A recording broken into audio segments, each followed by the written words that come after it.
The Fibber McGee and Molly Show.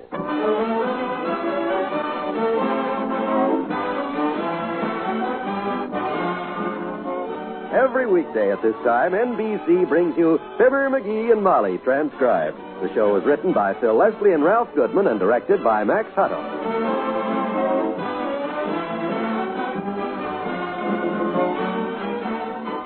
We'll join Fibber and Molly in just a moment. How many paydays have gone by since you promised yourself you'd start saving money? Too many, huh? Oh, I know. Your paycheck is gone before you realize it. Happens all the time. But what will you do when an emergency comes up? When you need some money fast? If you'll take my advice, you'll be prepared. Start today to buy United States savings bonds through the payroll savings plan. That's the easy, the automatic plan that provides income for your future and cash when you need it. Just ask your employer to save a few dollars from each paycheck. You won't even miss them. When enough money has accumulated, he'll buy your savings bonds for you regularly. That's all there is to it. And when those bonds mature, you'll get back $4 for every $3 you've put in.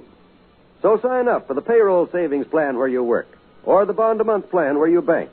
You'll feel more secure tomorrow if you buy United States savings bonds today.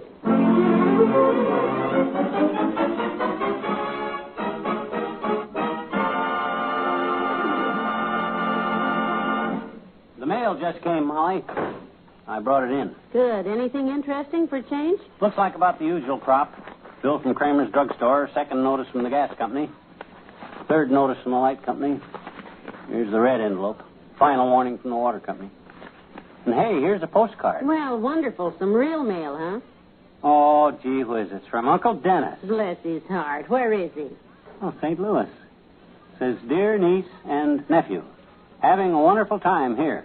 X marks my room. Oh, you see the picture? Hotel, is it? Brewery.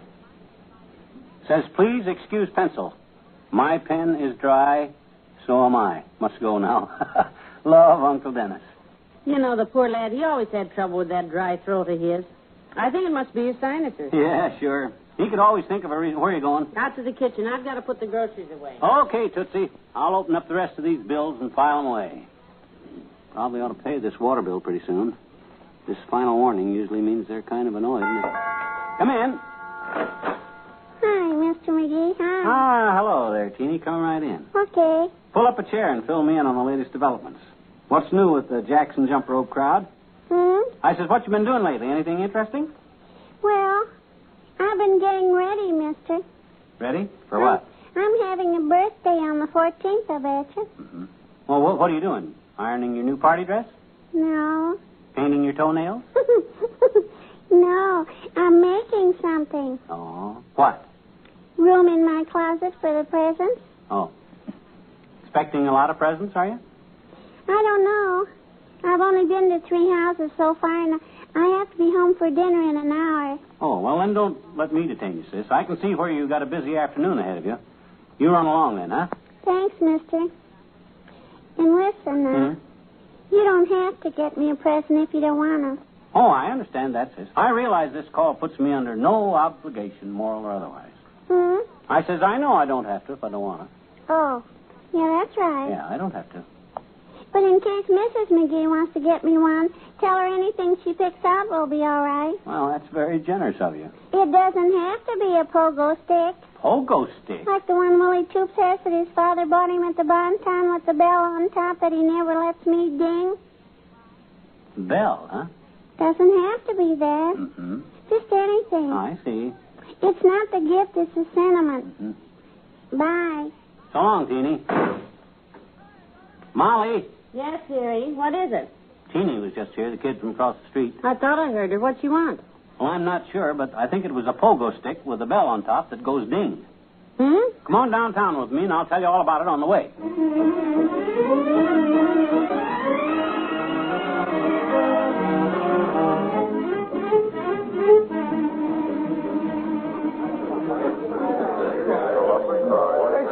My goodness, the Bonton is crowded today. Yeah, Teeny must have told more people than she thought. You know, I just can't get over that little rascal stopping in to remind you to get her a present for her birthday. Real subtle, huh? Yeah, about as subtle as a jury summons. She's a cute kid, all right. I'm making something, she says. Room in my closet for presents. You know, I had no idea it was her birthday again. Yeah. Time flies so. What day did she say? The 14th. Goodness, that's this Saturday. That's why I thought we'd better get right on it. We might not get downtown again this week, and if we... Attention, please. Is there a doctor in the store? Is there a doctor in the store? Go to the 7th floor immediately, doctor. We're having a wonderful sale on bandages.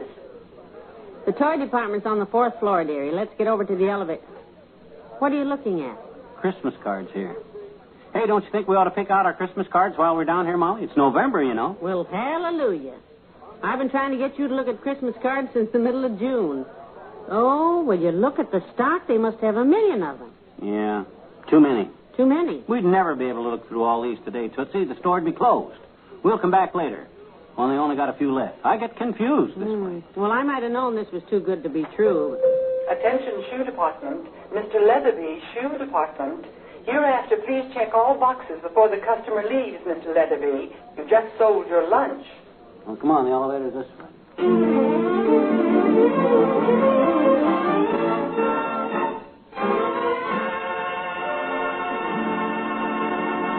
Back to Wistful Vista in a minute. Mark Twain used to say, everybody talks about the weather, but nobody does anything about it. We might add, everybody talks about the serious conditions in our schools, but nobody does anything about it. But no, that wouldn't be quite fair. Today, good citizens all over the country are working to improve our schools. It's true that in some of our communities, schools are outmoded, run down, and overcrowded. But in most of those communities, intelligent, responsible citizens are joining together to improve conditions. If you'd like to do your part, join and work with local civic organizations that are trying to make educational conditions better.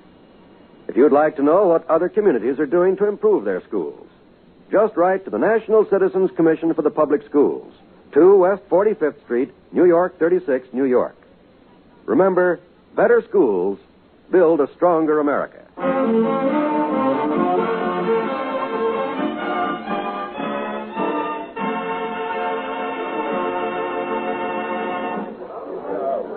Boy, they sure got a lot of toys in this joint, Molly. Getting ready for Christmas. Don't see any pogo sticks, though. Let's keep looking. Maybe... Oh, hello, Mrs. McDonald. Nice to see you. Mrs. McDonald. That old man McDonald, the president of the Third National Bank's wife? Yes. Her and that high nose of hers. Look at the walk on her. The way she struts around here, you'd think she owned the store. She probably does. Her old man has mortgages on every... Attention, please. Will the middle-aged gentleman who left his wallet lying on the lingerie counter please call for it at Lost and Found? It has no name in it, only a note addressed to Dear Sugar Popsy. Oh, great Scott! We'll hold it for you, Popsy. Oh, which way's Boston Lounge? Lost and Found? Oh, this is my heavens, I don't know. That guy seemed disturbed. Probably had all his money in it. Yeah. Doggone it, I wish I could find a clerk around here. You see a clerk anyplace? No, but one will show up pretty soon. Hey, here's a cute gadget here, Molly. Look at this dart gun. Hey, maybe Teeny would like this instead. No, huh? McGee, those things are too dangerous. No, the darts don't even have any points. Just a rubber suction cup on the end, see? Watch, I'll show you how it works. Hey, look at that, Molly. 50 points. Put that thing away, McGee, and let's look for the pogo sticks. The store closes in a half an hour. Hot dog, 100 points that time. I could get good with this thing. McGee, stop fooling with that thing and find a clerk. Just one more try, Molly. I'll get a bullseye. No more. Give me that gun. Look out, Molly. It's loaded. Don't you? Yeah? Good shot, kiddo. You found a clerk. Oh, I'm terribly sorry, sir. I didn't mean... That's all right, madam. I wouldn't work in this department if I wasn't thoroughly insured. Is this the toy you wanted for the youngster? Heavens, no. It's much too dangerous. On the contrary, madam. It's perfectly safe. Watch how easily I remove the dart from my forehead. I merely grasp the shaft firmly between my fingers and pull. Wow. There we are. Take a look. The bruise is hardly noticeable. Yeah, look at that, Molly. Just a little red welt. I think Teeny would get a big kick out of hearing that thing pop, too. You know how kids like to hear Do things you pop. have any pogo sticks? Yes, we do, madam. I don't see him anyplace. Well, they're in the stock room. We used to keep them on the floor here until that tragic day. What tragic day? The day that gentleman, a Mr. Toops, I believe it was, tried out our superjet model for his little boy. What happened? Oh, complete havoc, sir. Before we could tell him where the spring control was, he bounced down 3 flights of stairs, in and out of the ladies' fitting room, and through the second-story window into 14th Street. 70 days. Boy, I'd like to have saw that. Just kept bouncing, did he? Oh, for a time it appeared we might have to shoot the stick out from under him to bring him down, sir. Oh. Yes. Fortunately, however, one of our salesmen in the Western Department got a lasso on him and brought him in. Boy, oh boy. That's all. Oh, they're perfectly harmless if you know how to use them, madam. Why, sure they are, Molly. Don't worry about Teeny. I'll teach her how to ride that pogo stick myself. How much is this doll here? $3.98. We'll take that. You heard the lady, Buster. Wrap it up. Might as well give it to Teeny this afternoon because she's probably sitting on our steps waiting.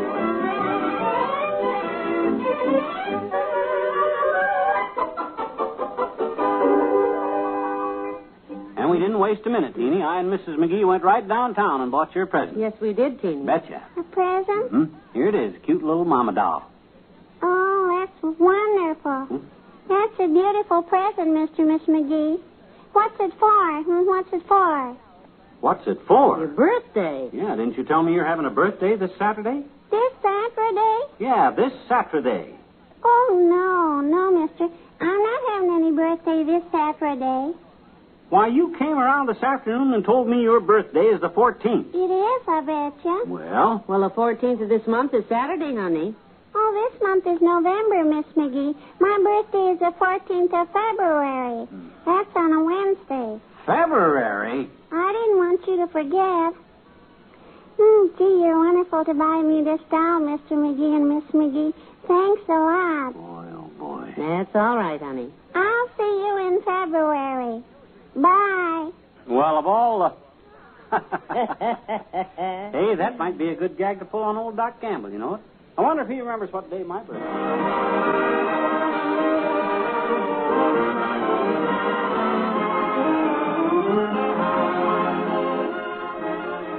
Fibber and Molly will be right back.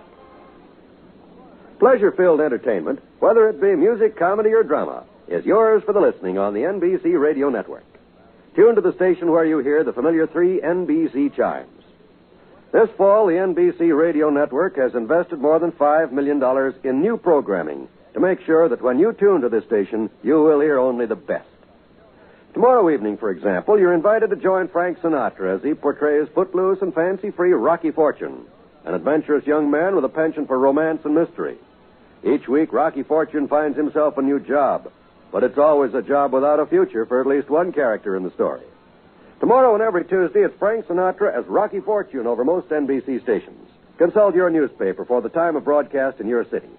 And remember, every Tuesday and Friday evenings, there's delightful musical entertainment as Miss Dinah Shore brings you a quarter hour of enjoyable listening.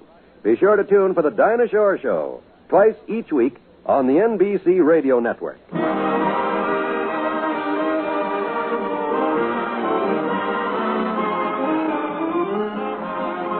So I called Doc and I says, my birthday's coming up, and he says, the heck it is. Your birthday passed 6 months ago, he says. He's pretty sharp, old Doc. Yes, he is. But while we were talking, he let something slip. His own birthday is on the 12th, and I clean forgot. The 12th. Well, today's the 9th, ain't it? We better get up early tomorrow and get right downtown and... McGee, the 12th of what month? Well, that's what I say. We better get up early tomorrow and call him back and ask him what month. Nobody's going to put a deal like that over on old Dad twice. No. Good night. Good night, all.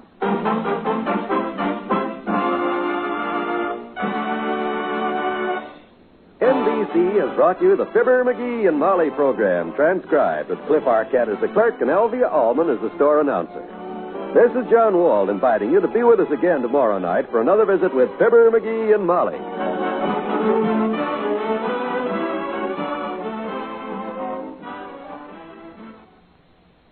Laugh tonight with Can You Top This on the NBC Radio Network.